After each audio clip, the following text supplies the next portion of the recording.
Bienvenue dans cette vidéo. Aujourd'hui, on va parler d'un sujet qui me touche énormément et tout spécialement, la santé mentale. On parle souvent de prendre soin de son corps, de bien manger, de faire du sport, mais la santé mentale, on la laisse trop souvent de côté. Pourtant, c'est elle qui influence tout. Ton énergie, tes relations, ta capacité à avancer dans la vie et plein d'autres choses. Et le problème, c'est qu'on attend tout le temps avant d'avancer. On attend que ça explose, on attend d'être mal, on attend d'être au point mort avant de réagir. Donc aujourd'hui, c'est pas compliqué. Je vais te présenter 5 signes qui montrent que ta santé mentale va pas forcément bien. Et si rien que là déjà tu te reconnais dans cette problématique, c'est peut-être le moment de ralentir, de souffler et surtout de chercher du soutien. Donc c'est parti pour les 5 signes. Premièrement, tu te réveilles déjà fatigué. Même après une nuit complète de sommeil, tu ouvres tes yeux et te sens épuisé. Comme si tu avais déjà couru un marathon avant de sortir du lit. Ça veut tout simplement dire que ton esprit n'arrive tout simplement pas à se reposer, à se poser, à faire son cycle entier de sommeil. Et ça, c'est l'un des premiers signaux. Faut vraiment s'écouter, vraiment prendre soin de soi. Le sommeil, c'est très important. Deuxième point, ton mental ne s'arrête pas. Jamais. Tu repasses les mêmes pensées encore et encore. Tu te refais la conversation dans ta tête. Tu anticipes 1000 scénarios et tu n'arrives jamais à couper. En fait, ton cerveau est tout simplement en mode survie. Il veut tout contrôler, mais en fait, en réalité, il ne peut pas. Il n'y arrive pas et il s'épuise. Troisième signal, tu dis oui alors que tu as juste qu'une envie, c'est de dire non. Tu acceptes des sorties, des missions au travail, des demandes des proches, et j'en passe, Alors qu'à l'intérieur, tu sens que tu n'as juste plus d'énergie, que tu n'as pas envie et que ça te saoule. En fait, tu dis oui pour pas décevoir, pour éviter le conflit. Mais en fait, la seule conséquence, c'est qu'à chaque fois, tu te trahis petit à petit. Tu ne t'écoutes pas. Et ton corps, lui, en paye littéralement le prix. Quatrième point, tu deviens irritable, voire hypersensible. Quand je dis hypersensible, c'est plus que d'habitude. Si tu l'es déjà de base, c'est plus que d'habitude. Quand tu es en surcharge mentale, la moindre remarque peut déclencher une colère, voire même une colère noire, une crise de larmes ou une énorme fatigue. Moi, personnellement, quand j'étais dans cette charge mentale beaucoup trop lourde, j'étais énormément fatiguée. Je dormais énormément la journée et toute la nuit. Et en fait, c'est tout simplement notre système émotionnel qui dit stop. Je n'en peux plus. Et c'est normal, c'est tout à fait normal. Ton corps n'a plus de réserve, si je puisse dire, pour absorber tout ce qui t'arrive. Et le 5e 6, je pense que c'est le plus triste, sincèrement. C'est celui qui me fait le plus de peine quand j'accompagne les personnes, et moi j'aime beaucoup travailler sur ça. C'est qu'en fait tu ne ressens plus aucun plaisir. En fait, tout ce qui te faisait du bien avant, lire, sortir, voir des amis, cuisiner, faire du bricolage, du jardinage, bref, tout ça, et ben n'a plus le même goût. Tu le fais, mais en fait ça t'apporte rien. Pas le goût, pas l'excitation que ça t'apportait avant, plus ce plaisir. Et ça, c'est vraiment un signe fort que te dit et que te fait ton esprit. Je suis saturée et j'ai besoin d'aide. Est-ce que tu te reconnais dans un de ces signaux? Si oui, c'est que ta santé mentale te parle. Et je peux te dire que ce n'est pas un hasard si tu regardes cette vidéo aujourd'hui. Comme évoqué dans la vidéo, moi aussi, j'ai déjà traversé ça. Je sais très bien ce que c'est. Ah oui, je sais très bien ce que c'est. De se lever fatigué, d'avoir la boule au ventre, de dire oui, alors qu'au fond, on n'a qu'une seule envie, c'est de crier. Et je dis bien crier le non. Je sais combien ça peut être difficile d'oser demander de l'aide. Je le sais.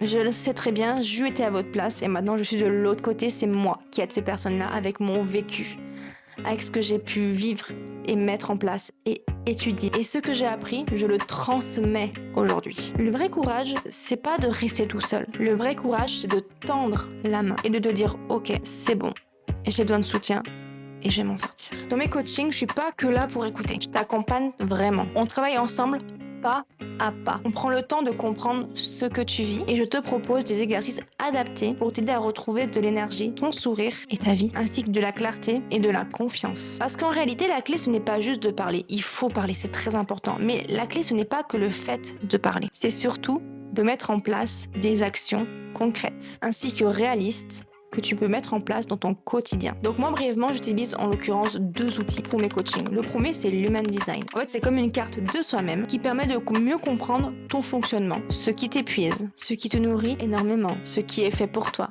Comment est-ce que tu penses, le côté conscient, le côté inconscient. Et j'utilise la méthode C'est pire. Ouais, c'est paradoxal, mais en fait, c'est un outil de Brooke Castillo. Et la technique, donc, se nomme CPEAR.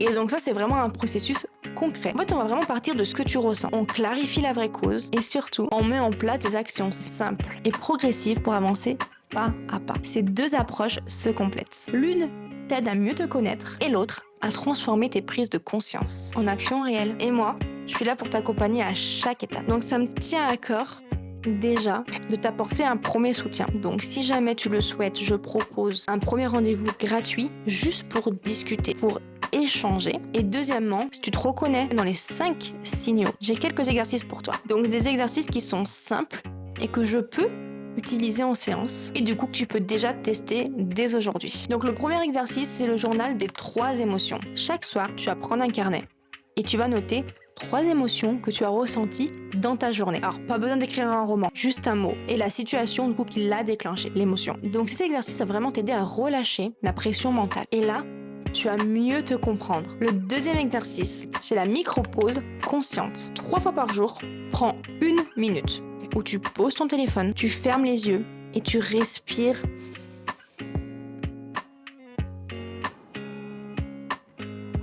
profondément. Inspire en comptant jusqu'à 4 et expire en comptant jusqu'à 6. Et ça va apaiser immédiatement ton système nerveux. Et enfin, le troisième exercice, le non d'entraînement. Donc tu vas choisir une petite situation sans enjeu et refuser une notification, une action. Et du coup, de ce fait, dire non à une petite demande. Et entraîne-toi à dire non. Tu n'as pas envie, tu dis non. Donc calmement, sans culpabiliser. Et ça, c'est vraiment un muscle pour retrouver ton respect de toi-même. Voilà, ces exercices sont plutôt simples, c'est le but. Mais à appliquer régulièrement, ils changent beaucoup de choses. Et en plus, en séance, on adapte vraiment ça à ta vie quotidienne, à ton rythme, pour qu'ils deviennent ancrés en toi, pour qu'ils deviennent encore plus efficaces pour toi. Alors, si tu t'es reconnu dans ces 5 signaux, sache que tu n'es pas seul. Tu n'es vraiment pas seul. J'ai créé un groupe Facebook pour partager cela, et ainsi qu'une page. Et j'ai aussi du coup prévu un premier rendez-vous pour toi, pour pouvoir échanger sur ce sujet. Mes séances sont vraiment là pour toi. J'ai créé autour de ce mal-être que moi-même j'ai vécu, que j'ai expérimenté, que j'ai étudié, afin de créer des coachings sur mesure, ultra efficaces, afin qu'on puisse travailler ensemble. Tu repars avec des clés, des exercices adaptés, et surtout, tu n'es plus seul face à ce que tu traverses. Donc les créneaux pour la semaine prochaine sont ouverts, et tu trouveras le lien dans la description. Et si c'était enfin le moment de faire le premier pas vers toi,